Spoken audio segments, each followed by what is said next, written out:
ఇప్పుడు ప్రపంచ దేశాలతో పాటు భారతీయులంతా ఎదురు చూస్తున్న విషయం పాకిస్తాన్ మనం ఎప్పుడు కొట్టబోతున్నాం, పాకిస్తాన్ని మనం ఎలా కొట్టబోతూ ఉన్నామని. 22వ తారీఖున కాశ్మీర్లో అటాక్ జరిగిన దగ్గర నుంచి కూడా భారతీయుల్లో రగులుతున్న విషయం అదే. నిన్న ప్రధాని కూడా మాట్లాడారు, ఈ దాడి తర్వాత ప్రతి భారతీయుడి హృదయం రగిలిపోతుందని. ఇప్పుడు మనం చూస్తున్నాం ఎన్ని కామెంట్స్ వస్తున్నా, ఏ భారతీయుడిని కదిపినా మనం పాకిస్తాన్ ఎప్పుడు కొట్టబోతున్నాం, ఇంకా ఆలస్యం ఏంటి ఆ భారతీయులు ఒక భావోద్వేగంలో మాట్లాడుతున్నారు.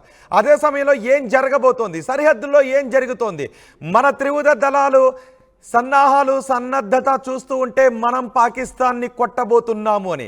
అయితే అటాక్ ఎప్పుడు ప్రారంభం కాబోతోంది, ఫైరింగ్ ఎక్కడ ప్రారంభం కాబోతోంది, ఈ విషయంపైనే ఉత్కంఠ మనకి కనిపిస్తూ ఉంది. ఇప్పటికే మనకి ఆర్మీ సిద్ధమైపోయింది, నేవీ సిద్ధమైపోయింది, ఇటు ఎయిర్ ఫోర్స్ కూడా సిద్ధమైపోతుంది.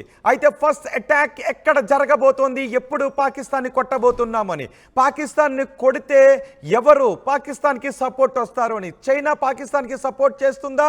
ఇప్పటికే కొన్ని దేశాలు, టర్కీ నుంచి ఒక విమానం కూడా ఈ పాకిస్తాన్లో ల్యాండ్ అయినట్టుగా తెలుస్తోంది.